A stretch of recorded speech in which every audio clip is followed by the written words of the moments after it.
Olá pessoal, boa tarde, beleza? Vamos continuar a aula. Bom, na última aula nós terminamos falando sobre transporte ferroviário, então hoje nós vamos continuar a matéria, valeu? Hoje continuamos com o transporte hidroviário, então descendo um pouquinho a tela, vamos lá. O transporte hidroviário é aquele que ocorre por via marítima ou fluvial, ou seja, pelos rios, utilizando-se de ambientes aquáticos em seus traçados. Ele costuma apresentar duas grandes vantagens. Então vamos lá, deixa eu só ver a hora aqui. Deixa eu botar aqui para acertar meu tempo aqui, senão vamos perder aqui falando demais. E não é isso que nós queremos. Ok.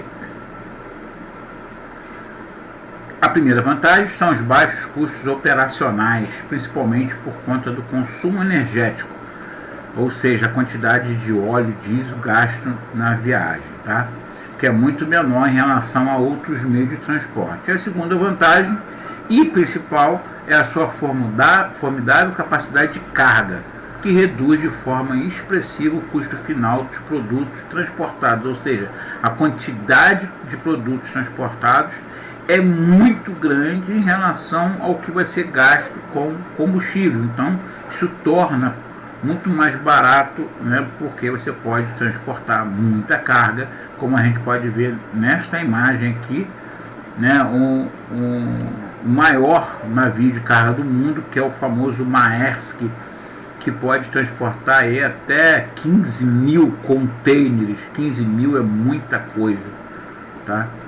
Então temos aqui, né, os maiores navios que a gente pode encontrar. No caso, que carrega maior quantidade é o petroleiro, né, esse aqui, e o EMA Maersk, que está aqui, é esse que está aqui na foto, que transporta essa grande quantidade de containers. A análise do transporte hidroviário, ou seja, nos rios, deve ser cercada de cuidados para que as conclusões não sejam precipitadas. Isso porque o transporte hidroviário pode ocorrer por via marítima ou fluvial. Ao analisar, por exemplo, os custos de implantação desse meio de transporte, observa-se que os investimentos são normalmente baixos em relação a outros meios, sobretudo porque as hidrovias são ambientes naturais, ou seja, a via já está feita naturalmente. Entretanto, a implantação pode demandar obras mais trabalhosas, caso seja necessário adaptar vias fluviais que permitam a navegabilidade. Como assim, professor? Ué, o rio já está lá, está pronto, ok, mas não quer dizer que com isso que ele você pode navegar por todo o trajeto. Tem rios que não dá para você navegar. Por exemplo, aqui o Rio de Guapi, como você vai navegar? Você vai para Teresópolis com ele? Através dele? Não dá.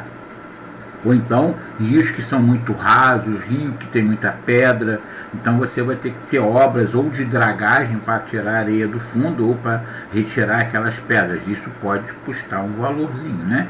Aqui nessa foto, né, interessantíssima essa foto aqui, que é um elevador, né? Isso aqui é um elevador de navio, um elevador giratório que existe lá na Escócia, tá? Você vai passar o barco daqui da parte baixa para a parte alta, foi construído esse elevador. O barco entra, né, e aí ele gira, ele leva o barco para a parte mais alta ou da parte mais alta para a parte mais baixa. Ele entra num local, então não é qualquer barco, é um barco que tem a parte baixa chata, é só para transporte passageiro. Isso aqui é mais turismo mesmo, tá? A pessoa vai ali mesmo para fazer turismo, para poder pegar esse barquinho, tirar foto e tudo mais.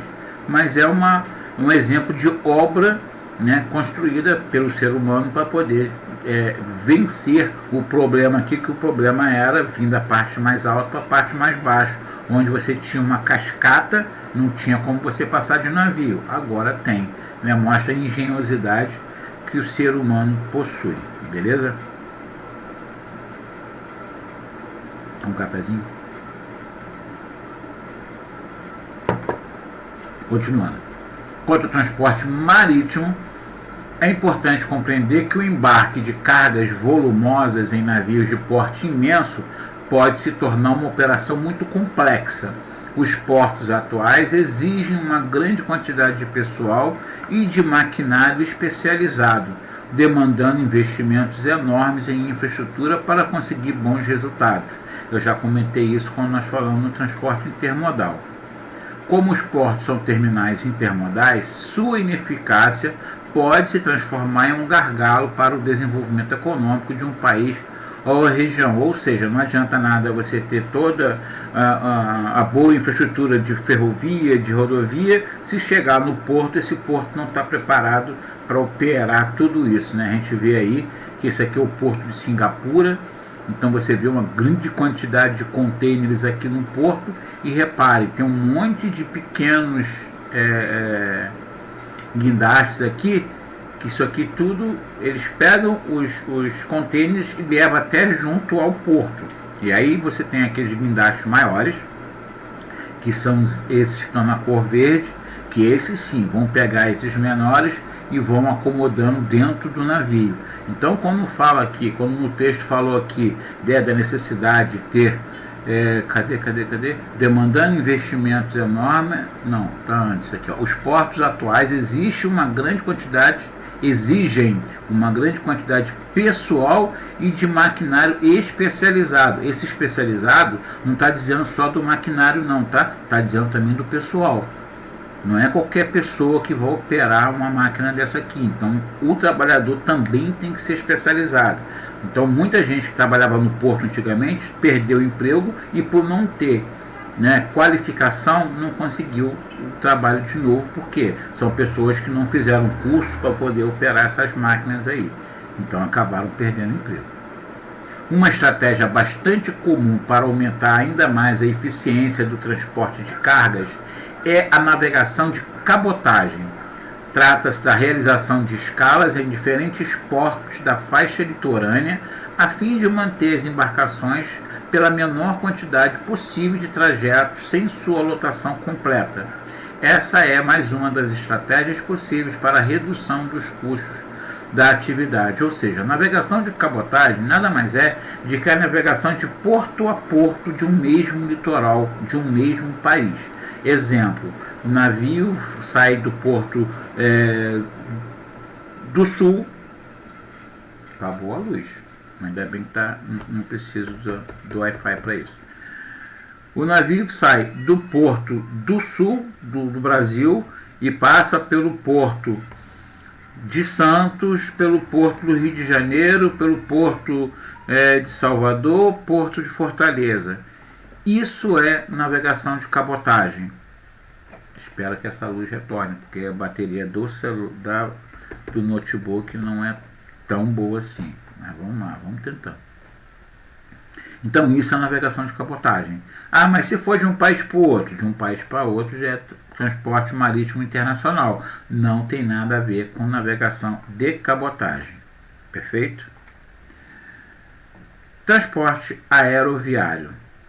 Sempre visto como um símbolo de modernidade e eficiência, o transporte aéreo ganhou grande importância internacional no final do século XX. Muito embora as primeiras aeronaves datem do início do mesmo século, a necessidade de tecnologias que viabilizassem seus custos e sua segurança fez com que esse meio de transporte alcançasse relevância durante a terceira revolução industrial.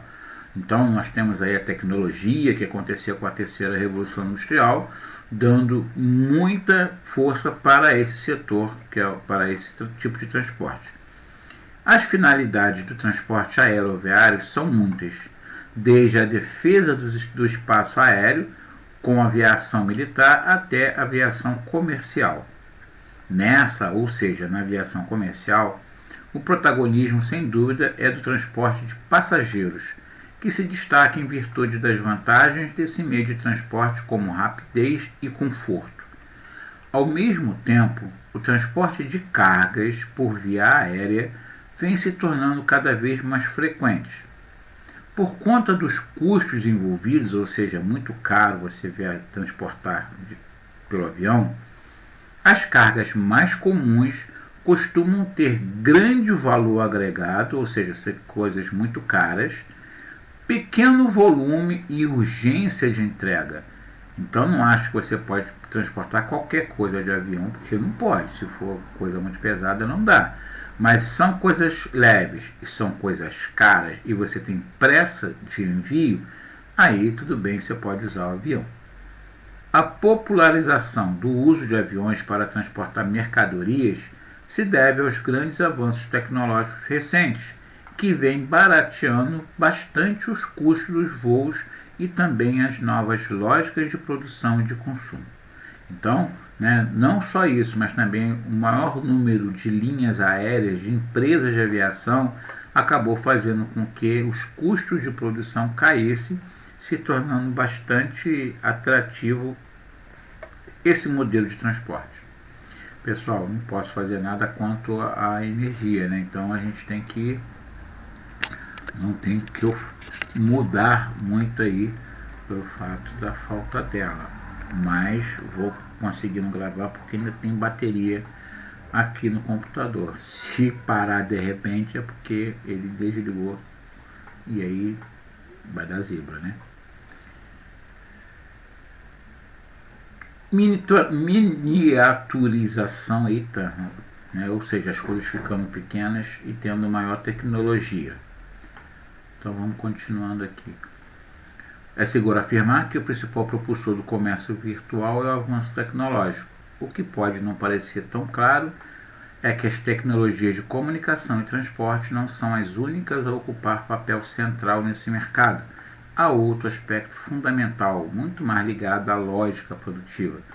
Observamos cada vez mais produtos de menor tamanho e o peso, ilustrando um processo chamado miniaturização produtiva. Essa redução de volume associada ao valor agregado cada vez maior dos itens tecnológicos explica a viabilização do transporte aéreo para o deslocamento de cargas. Os smartphones são um grande exemplo desse processo, sendo hoje em dia cada vez mais comercializados virtualmente e transportados por aviões de cargas, garantindo alta velocidade nas entregas. Ou seja, é leve, tem tecnologia, tem valor agregado, então vai de avião, não vai precisar ir de navio. Ainda que avanços significativos tenham ocorrido, uma questão principal gera incerteza no transporte aéreo: os elevados custos desse meio de transporte. Seguem abaixo alguns pontos para melhor compreensão desses custos. Então vamos lá. Por que é muito caro ainda? Necessidade de construção de estruturas grandiosas, ou seja, o aeroporto é uma coisa muito grande, com alto uso de tecnologia de ponta, como os aeroportos. Alto custo de produção das aeronaves, assim como sua manutenção. É muito caro um avião, por isso é muito caro o transporte aéreo. Exigência de checagens de segurança muito mais rigorosas a cada voo, em razão do risco de catástrofes em caso de acidente. Então, a todo momento, o avião tem que estar passando por rigorosa inspeção, não só o avião, mas os aeroportos também. Envolvimento em diversas etapas do processo, de mão de obra qualificada e cara, até a própria construção das aeronaves. Alto consumo energético, agravado pelo fato de que os combustíveis implicados costumam ser derivados do petróleo. Então, toda vez que você tem aumento nos preços do petróleo, automaticamente você vai ter aumento das passagens aéreas também. Ok? Então, vamos lá, a luz retornou depois de praticamente 4 horas sem energia. Vamos continuar aqui a nossa gravação. Então, terminei o transporte aeroviário, com esses problemas aqui que a gente vê, porque que os custos são altíssimos desse transporte. Vamos agora para um outro meio de transporte que muita gente não liga o nome à pessoa, vamos dizer assim, ou seja, é um meio de transporte, mas que muita gente se assusta quando eu falo dele, que é o transporte dutoviário. O que é o transporte dutoviário? É aquele que é feito por dutos, por canos. Então, eu até brinco muito em sala de aula quando eu falo assim: qual é o meio de transporte que tem a maior quilometragem. Aí todo mundo com certeza, né, crava ali, não, transporte rodoviário, o que existe mais são quilômetros e quilômetros de estrada pelo mundo, e eu falo que não é. Então, como não estou em sala de aula para mim fazer essa brincadeira, então, né, fica meio que sem graça de eu já estar mostrando uma imagem agora. Então, mas é isso aí, pessoal, né? A quilometragem de canos no planeta é a maior do mundo. Não esqueçam que dentro da casa de vocês passa água, né? Você tem cano d'água. Imagina bem se nós formos pegar todo o encanamento que tem em todas as casas do planeta, né, casas, indústrias, comércio, e se nós colocássemos ligados esses tubos, né, o quanto que seria, qual seria o tamanho disso? Então, a maior malha de transporte que tem é a malha dutoviária, tá? Então vamos lá. Como o nome ajuda a supor, o transporte dutoviário é aquele que desloca gases, fluidos ou sólidos através de tubulações, ou seja, os dutos, os canos. Essa forma de transporte é frequentemente usada em redes que exigem fornecimento constante, como gás, petróleo ou água, né? Então você tem que estar constantemente fornecendo. A melhor forma, no caso aí desses materiais, claro, né, vai ser através de tubulação. Aqui a gente pode ver essa tubulação gigantesca, né, sobe o morro, desce o morro, que aqui no caso é transporte de óleo lá no deserto de Mojave, né, Mojave, nos Estados Unidos. E esse aqui são dutos aéreos, ou seja, está acima da superfície. Mas geralmente a gente sabe que a tubulação ela é subterrânea, justamente para não atrapalhar tanto. Somente em alguns casos onde não vai interferir tanto, como é esse caso aí, que pode ser aéreo, que é muito mais rápido a instalação, né? Porque a instalação de dutos subterrâneos demora muito mais, porque a trabalheira toda que vai ter que para esconder essa tubulação. Evidentemente, não é possível transportar qualquer mercadoria por esse meio, embora cargas improváveis como minérios e grãos já tenham tido experiência de sucesso. Apesar das possibilidades limitadas, chamam a atenção as enormes quantidades envolvidas nesse processo, que possui importância vital no abastecimento de cidades, refinarias, termoelétricas e portos ao redor do mundo. Uma das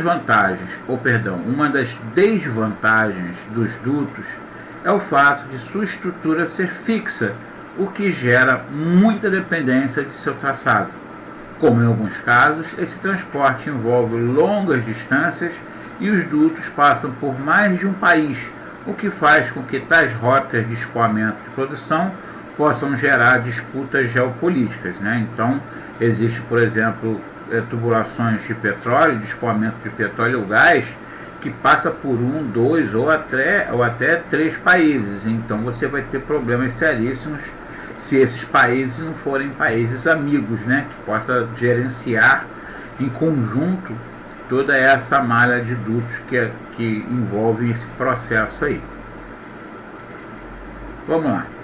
Vamos voltar aqui um pouquinho, né, para falar nos tipos de malha, né, o que são esses diferentes tipos, né, como que tem à disposição, que pode ser a malha rodoviária, pode ser a malha ferroviária, né, como que ela está traçada dentro de um país e como que até o tipo de malha acaba demonstrando o tipo de desenvolvimento, o grau de desenvolvimento econômico que um país pode ter. Analisar a geometria das redes de transporte dos países ou regiões pode ser um instrumento bastante revelador sobre sua posição em uma escala de desenvolvimento, como acabei de falar. A disposição da malha de transporte é diretamente afetada pelas políticas de planejamento econômico e territorial e influencia de forma contundente a logística produtiva da área. Sendo assim, é importante compreender suas variáveis. Então vamos efetivamente entender isso aqui. Olhem esse traçado das ferrovias no continente africano. O que chama a atenção da gente? Reparem que praticamente todas elas liga o interior dessas regiões até o litoral. Pode reparar. Vocês não veem, né, integração. Você não vê ferrovia cortando todo o continente. Aqui ainda tem alguma ligação, né, de leste até oeste. Mas as outras, você não tem essa conectividade. Você tem uma grande área vazia aqui, e isso aqui é facilmente explicado pela presença do deserto do Saara. Nós temos uma área vazia aqui no meio também, que isso aqui também é explicado pela presença da floresta equatorial do Congo, bem parecida com a nossa floresta amazônica, mas só que no tamanho bem menor, claro. Então isso tudo bem, aqui é explicado por questões naturais. Mas vocês percebem esse desenho que é clássico, que é típico de regiões que sofreram colonização de exploração, tal como o Brasil também. Tá? Você não tem essas regiões integradas. Então vamos dar uma lida aqui. Malha divergente é caracterizado pela baixa integração da malha, o que a gente consegue enxergar aí. Malhas divergentes costumam ligar áreas produtoras e exportadoras de um ou mais bens, sendo projetadas na direção interior litoral. Seu desenho demonstra a dependência econômica externa dos países que a possuem, pois o baixo número de conexões dificulta a circulação interna e compromete o desenvolvimento de um mercado interno forte. Ela costuma predominar em países de economia primária exportadoras. Então é bem clássico de países pobres, né, em que os países dependem bastante da exportação dos seus produtos primários. Então todos os países de colonização, de exploração, né, ainda são extremamente dependentes da venda de produtos primários como alimentos, né, que sejam vegetais, que sejam animais, e de extração de minerais também. Então eles vendem esses produtos primários, então depende bastante de ter essa ligação do interior com o litoral. Já a malha convergente, então reparem aqui o traçado da ferrovia da Europa. Olha como é que é completamente diferente. Você consegue andar na Europa toda com o trem. Então repare, eu posso sair daqui da Espanha, que é aqui, e pegar e cortar a França. Repare, vou passar pela França, posso passar pela Alemanha, passar pela Bélgica, posso cortar por todos esses países, chegar até a Rússia. Por quê? Porque você tem conexão. Isso aqui é clássico de país rico, é clássico de país desenvolvido. Tá? Tanto que nós temos aqui, saindo dessa região aqui, da Inglaterra, de Londres, e repare aqui, mesmo tendo aqui o mar, é aquela aula da ferrovia que eu mostrei na última aula, né? Eu acabei terminando falando sobre aquele trem que passa por baixo do mar. Tá aqui a ferrovia aqui, que liga, né? Você pode ir desde Paris, que está aqui, Paris fica nesse entroncamento aqui, e que pode pegar o trem-bala e passar por baixo do mar, chegando até a capital da Inglaterra. Então esse aqui é a malha convergente. Vamos ver como é que se dá esse, que tipo de países que acabam tendo esse tipo de traçado. O traçado convergente se caracteriza por uma integração forte dos trechos das malhas viárias. O objetivo é uma boa circulação interna dos produtos, permitindo o desenvolvimento de um mercado consumidor forte. Além dessa disposição auxiliar no desenvolvimento interno, ela facilita as exportações, já que há a possibilidade de conexões rápidas entre o interior e o litoral. A malha convergente é típica de áreas desenvolvidas ou que ao menos têm bom potencial de desenvolvimento. Então, a gente percebe bem isso, né, na diferença dos traçados que esses dois mapas oferecem. Fugindo um pouco às ferrovias e ao transporte terrestre, um exemplo de destaque nesse tipo de malha é o conjunto de hidrovias europeias. O sistema de transporte hidroviário do interior do continente apresenta uma grande quantidade de rios navegáveis, sejam naturais ou sejam eles adaptados. Evidentemente, essa malha é complementada por uma ótima estrutura portuária nas áreas litorâneas. Então, não é simplesmente você ter rios, é ter rios que sejam aproveitados. Então, olha aqui, ó, isso aqui, essa hidrovia ligando, né, o rio Danúbio, rio Meno, rio Reno, né, faz com que essa região, os países por onde esses rios passam, né, eles podem escoar seus produtos, chegando até o porto, por exemplo, o porto de Roterdã, que fica na cidade de Amsterdã.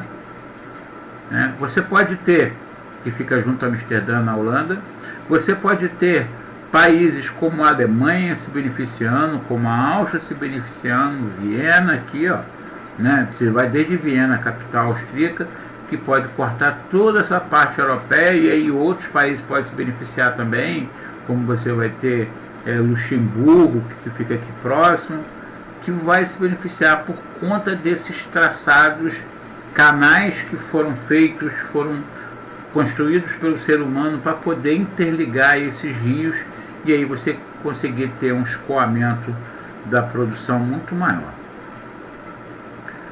Malha radial, como o próprio nome está dizendo, malha radial é aquela que se irradia de um ponto central. Então imagine aqui, ó, olha aqui o que seria uma malha radial. Aqui é o famoso Arco do Triunfo, que fica na cidade, na capital francesa, em Paris. Então olha como que os traçados acabam convergindo todos para cá, para essa região. Tal como aqui nós podemos perceber aqui no Brasil.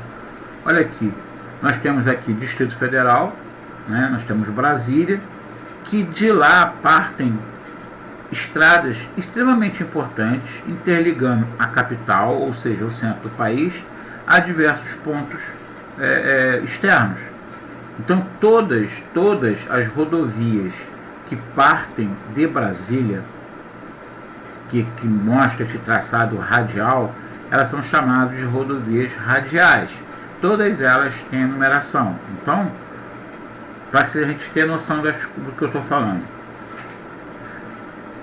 as BRs que começam com 0, 010, 020, 030, 040. Exemplo, temos aqui, ó, esta aqui é a BR-040, que sai de Brasília e vem até o Rio de Janeiro. Então vamos mostrar aqui, deixa eu abrir aqui uma página para a gente poder ver essa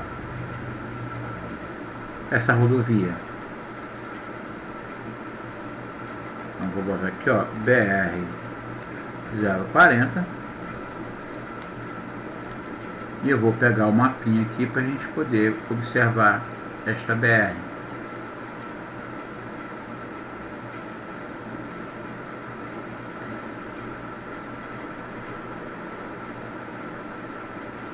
Vamos lá, deixa eu diminuir aqui.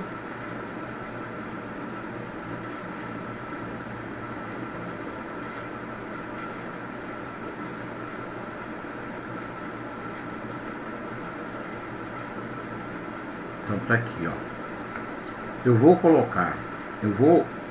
pegar o mapa, vou até o final da BR 040, tá? Então, ó, lá no Rio de Janeiro, exatamente lá no final da Washington Luiz, ali perto de Caxias,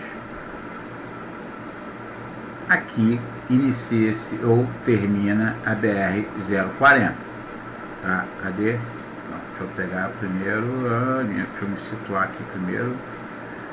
Linha vermelha, hospital de Caxias. Aqui no caso, tá? Aqui, ó. Aqui inicia-se a BR-040. Então deixa eu pegar, botar uma imagem satélite para a gente poder imaginar isso que eu estou falando para vocês. Então tá aqui, ó.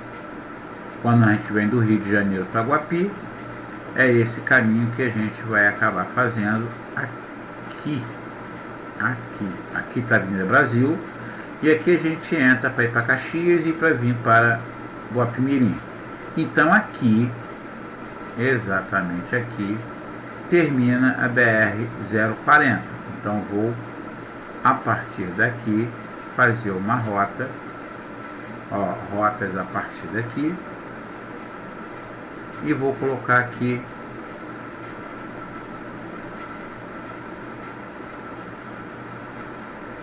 Brasília. Botei no lugar certo? Deixa eu ver aqui, peraí. Não, é a partir daqui que eu quero. Deixa eu fechar aqui. A partir daqui eu quero ir para... Agora tá certo. Eu quero ir para Brasília, Distrito Federal. E eu vou mandar ele traçar a rota. E o que ele vai me apresentar?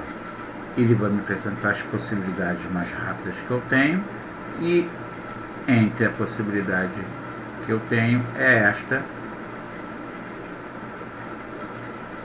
Deixa ele melhorar aqui a imagem.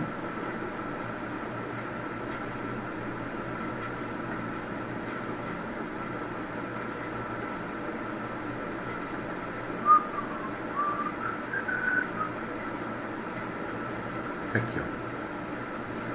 Aqui começa a BR-040. Deixa eu ampliar aqui, porque deixa eu botar aqui que eu vou de carro, né? Deixa eu botar carro. Beleza. Agora ele vai apresentar o traçado correto. Agora sim. Olha a possibilidade que ele me mostra. Aqui está em azul mais forte, aqui é o trecho mais rápido. E esse trecho mais rápido é exatamente a BR-040, que inicia-se lá onde eu marquei para vocês, ó, lá na Washington Luiz. Aqui você vai subir a Serra de Petrópolis. Então deixa ele melhorar. Então tá aqui, ó, passou. Em vez de você aqui entrar para Guapimirim, que é essa pista aqui que vem para cá, essa aqui, ó, você sobe direto, passa o Santa Cruz da Serra, vai subir a serra para Petrópolis. Petrópolis está aqui, ó. Vai passar por aqui pelo lado, ó. Olha lá, tá vendo? Você vai subir na serra, passa pelo lado de Petrópolis, continua a viagem. Então deixa ele melhorar o azulzinho. Em todo esse percurso é a BR-040, tá ali, ó, BR-040. E o final dela, deixa eu diminuir agora bastante aqui.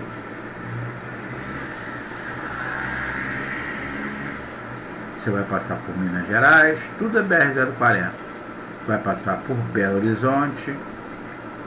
Bora. Você continua. E você vai até Brasília. Tá lá, ó. Então a BR-040, ela vai terminar. Deixa eu melhorar a imagem.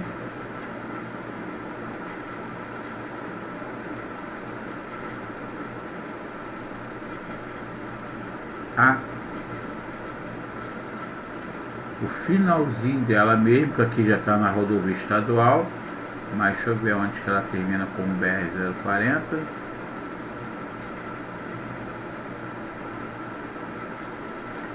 A partir daqui, ó, é porque aqui ele pegou um caminho que seria mais rápido até chegar lá no centro, mas aqui, ó, BR-040, ó, tá aqui, ó, continua, quero chegar até o ponto zero da BR-040. Eu continuo por aqui e eu vou até... Vamos chegar o ponto inicial dela, 040, continuo por aqui. Essa retinha aqui, isso aqui é 040. Deixa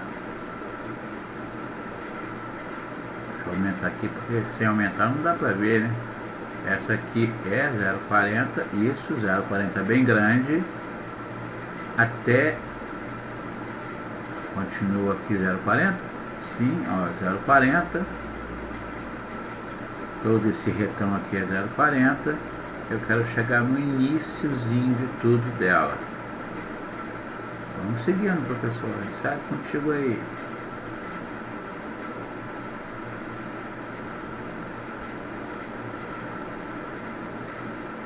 Chegando. Vamos chegando. O Fecre já está com 450. Eu queria saber qual é o quilômetro zero. É fácil, né? É só eu chegar e botar BR-040 quilômetro zero. Eu estou dando esse mole também. Mas eu tô achando que ela começa um pouquinho antes aqui, ó. 040, tá aqui. Então será que ela começa aqui na Polícia Rodoviária? Acredito que seria aqui. Eu acredito que é por aqui. Então vamos ver aqui. Porque aqui geralmente na beira da estrada você consegue encontrar aquelas plaquinhas, né, viram? Na beira da estrada que aparece quilômetro 1, quilômetro 2. Então, deixa eu ver se encontro alguma plaquinha daquela.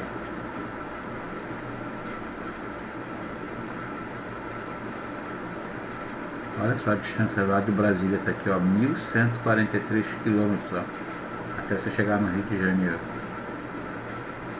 Eu quero pegar uma plaquinha de beira de estrada. Será que eu vou ter que andar muito para ver a plaquinha? Para dizer que quilômetro que é?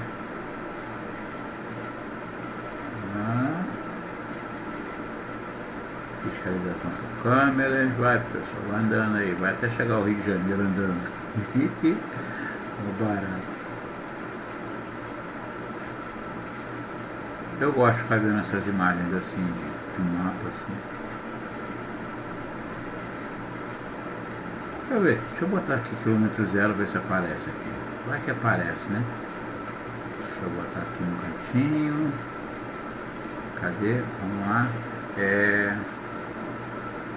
Em vez de botar Brasília, eu vou botar assim. BR-040. Quilômetro 0. Ela já aparece? Eu acho que não.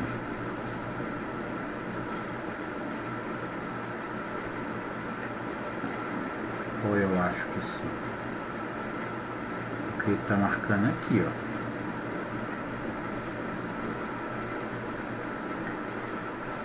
O quilômetro 0 seria aqui. Na praça de pedágio. Isso aqui tá muito estranho, isso aqui tá errado, isso aqui tá mostrando, botei errado aqui. Tá em Minas ainda, é BR 040. Bota aqui, próximo ao quilômetro 1. Tá lá, bota quilômetro 1. Também não vai. É quilômetro 1, ele aparece 500. Quilômetro 1, Brasília. Pronto, vamos ver se melhora. Não. Bom, pessoal, não vou ficar procurando isso aqui não, senão eu vou perder o tempo todinho aqui. Eu quero que vocês, o que é mais importante você entender é isso que eu estou falando aqui, tá? Começa em Brasília, as BRs, que são radiais e terminam em algum ponto. E aí você tem as que começam com o número 1, por exemplo, a nossa, a BR-116. A BR-116 são todas as BRs que começam com 1, são todas as estradas que estão no sentido vertical. As BRs que começam com 2 são todas as que estão no sentido horizontal. As BRs que começam com 3 são todas as BRs que estão no sentido diagonal. Pode ser assim, como pode ser no sentido noroeste-sudeste, quanto no sentido nordeste-sudoeste. Está na diagonal, começa com 3. Está na vertical, começa com 1. Está deitado, na horizontal, começa com 2. E existem as que ligam essas diversas rodovias, que elas começam com o número 4. São chamados de rodovias de ligação, né? Porque ela liga uma, por exemplo, uma longitudinal, que são as verticais, com uma latitudinal, que são as horizontais. Então, a nossa BR-116 pode ser ligado com uma outra 200 e pouco, através das rodovias BR-4 alguma coisa, já que começa com 4, são as... Deixa eu ver se eu consigo mostrar melhor isso, porque só falando assim fica difícil, né? Da gente ter essa imagem na cabeça. Então eu vou botar aqui traçado das rodovias brasileiras. Depois eu traçado. Então tá aqui, ó. Deixa eu ver aqui. Com as imagens fica mais fácil.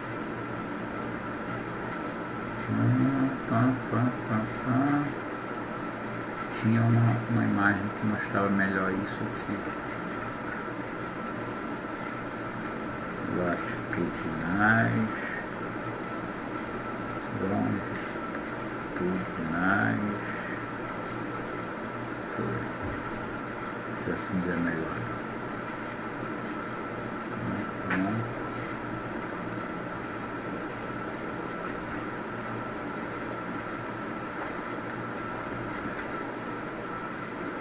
Numeração das rodovias, acho que vai ser assim, federais. Já melhorou, tá aqui, quer ver? Vou pegar essa aqui, acho que essa aqui dá para mostrar alguma coisa. Olha aqui, ó, na diagonal, começa com 3. As que partem de Brasília, começa com 0. Vai botar só alguns exemplos, 0,20, ó. Você sai de Brasília e vai até Fortaleza. Então aqui sai de Brasília, vem até o Rio, é BR-040. No sentido horizontal, começa com 2. Diagonal, começa com 3. De norte a sul, começa com 1. Né? Então temos aqui como exemplo a BR-153.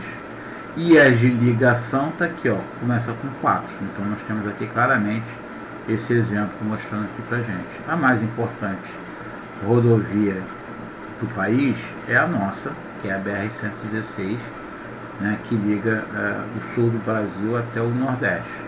Então a gente consegue enxergar nesses mapas, né, nesses tipos de mapas, esses exemplos. Tá? A internet está recheada dessas aulas boas aí, para a gente poder perceber como é que acontece. BR-262. Então só pode ser no sentido, olha aqui esse mapa aqui como é que está legal também, ó.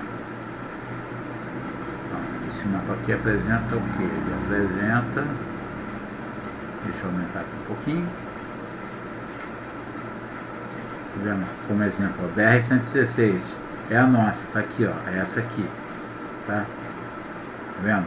A 6 também está no sentido norte-sul, então a BR-153, a 5 também está na vertical, começa com aqui, ó, é BR-163.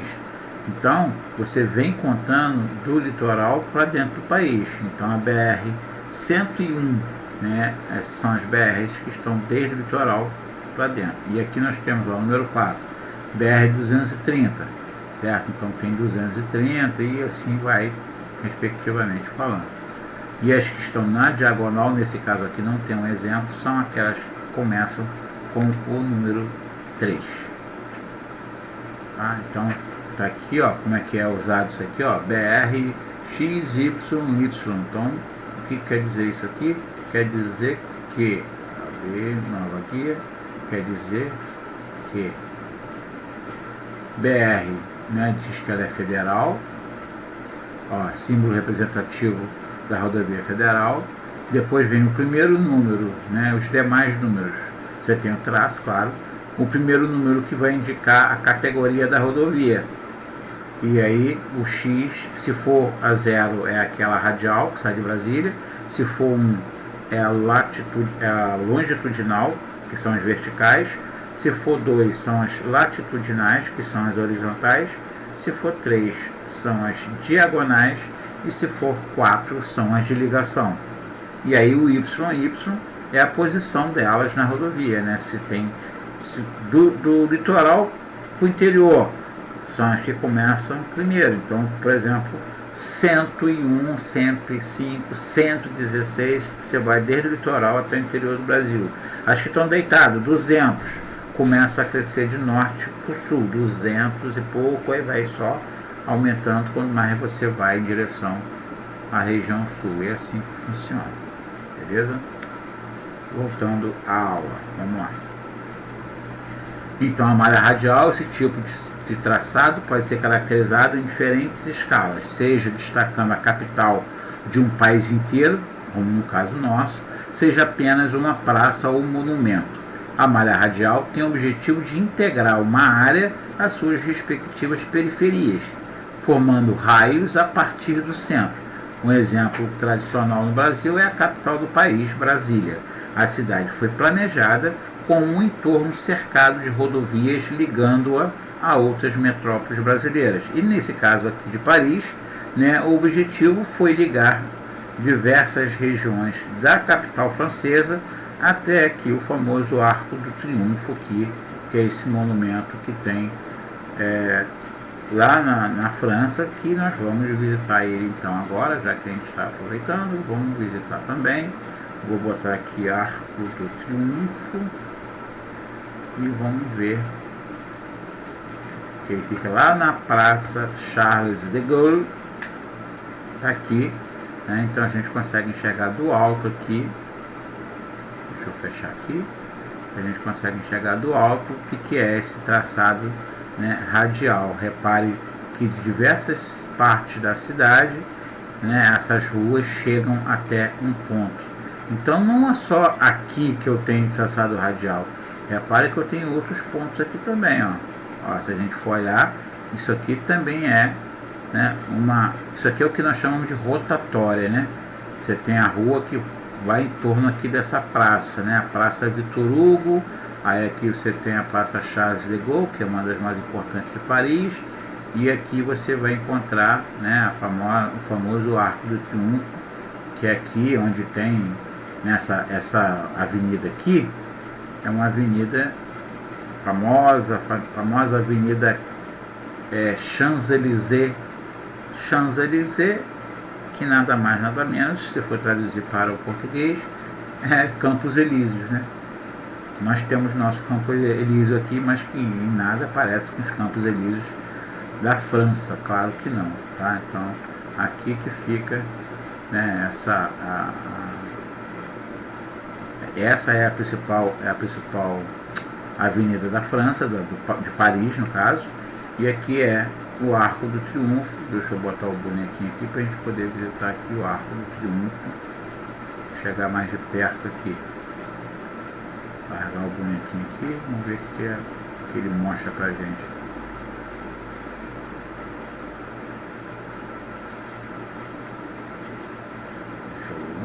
Isso, falta o bonequinho aí, aqui deixa eu me afastar um pouquinho, acho que eu pulei muito dentro do Arco do Triunfo, do alto é melhor. Agora fui pra onde? Nossa, afastei tanto de lá. Eu quero pegar o bonequinho e jogar ele aqui só. Isso aqui. Caí numa foto à noite tendo manifestação. Eita, sai daí, Fábio. Você tá no meio de quebra-quebra aí, Tem até pedra aí, isso aqui é manifestação que teve lá pouco tempo atrás para de emprego. Vou pegar uma outra imagem dessa de rua mesmo. Acho que aqui vai ter imagem de rua. Agora sim. Tá aí, Repare que os carros andam aqui e não tem batida aqui não, tá? Todas as ruas saem aqui e eles conseguem entrar aqui. Não tem sinal não, pessoal. Aí, você não vê sinal aqui não. Uma loucura, Esse que é o Arco do Triunfo. Valeu? Voltamos. Mobilidade urbana. Vou deixar a mobilidade urbana para a próxima aula. Então a gente fecha aqui com essas malhas, tipo de malhas viárias que a gente tem nos principais países vão ter essas malhas, tá? Isso aqui não é específico só dessa região, ou do Brasil ou de Paris não, tá? Em diversos países do mundo a gente encontra isso aqui. E as questões de mobilidade urbana das cidades, a gente vai deixar isso aqui para a próxima aula. Por hoje é só. Valeu, abraço, fica com Deus sempre Fui!